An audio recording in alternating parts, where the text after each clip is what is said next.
deadline yeroo murtaa'e, resource qabeenya, budget ba'ajataa, performance raawwii, efficiency bu'aa qabeessummaa. Awareness hubannu, concern yaaddo, priority dursa, alternative filannoo biraa, limitation daangaa. Organization dhaabbata, management bulchiinsa, leadership hoggaansummaa, responsibility itti gaafatamummaa, schedule sagantaa, deadline yeroo murtaa'e. Kunis barnoota keenya. Integrity amanamummaa, honesty dhugaa dubbachuu, fairness haqa qabeessummaa, responsibility itti gaafatamummaa, legal process adeemsa seeraa, legal rights mirga seeraa, legal obligation dirqama seeraa, law enforcement raawwii seeraa, justice system sirna haqaa. That's today's lesson. Galatoma.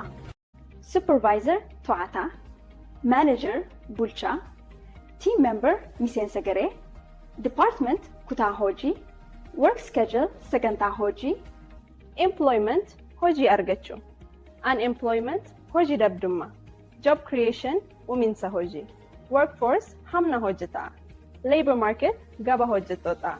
Kunis barnoota keenya haraaf galatoomaa. Expertise ogummaa olaanaa, specialization ogummaa addaa, accreditation mirkaneessa sadarkaa, compliance seeraaf ajajamuu, oversight hordoffii. Kunis benchmark safartuu madaallii, incentive kaka'umsaa, stakeholder qaama dhimmichaa ilaallatu, deliverable bu'aa hojii dhiyaatu, best practice muuxannoo gaarii.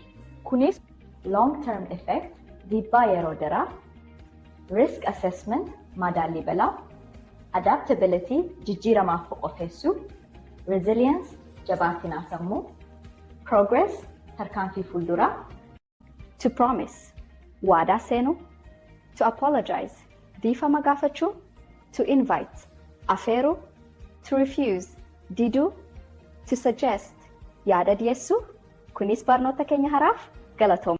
Happy gammadaa, sad gaddaa, angry aarii, excited gammachuu guddaa qabaachuu, worried yaaddoo qabaachuu. exam qormaata, homework hojii mana barumsaa, result bu'aa, experience muuxannoo, skill dandeettii. Kunis barnoota keenya haraaf galatooma. From my perspective, akka yaada kootti, to some extent hamma tokko. In addition, dabalataan, on the whole walii galaan. In the long run, yeroo dheeraa keessatti. Despite ta'usiyyuu, moreover, dabalataan, nevertheless, haa ta'u malee, consequently, kanaafuu bu'aan isaa, in contrast, faallaa kanaatiin. I strongly believe ani cimsee naan amana. It depends on the situation. Haala irratti hundaa'a.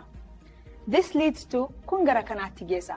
One possible solution is furmaatni danda'amu tokko. The main reason is sababni ijoo.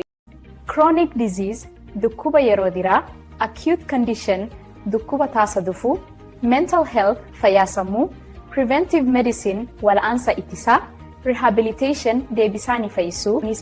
Diagnosis dhukkuba adda baasuu, prognosis tilmaamaa bu'aa dhukkubaa, pathology qorannoo dhukkubaa, epidemiology dhukkubaa babalaachuu qoraachuu, immunity ittisa qaamaa. Kunis barnoota keenya haraaf galatoomaa.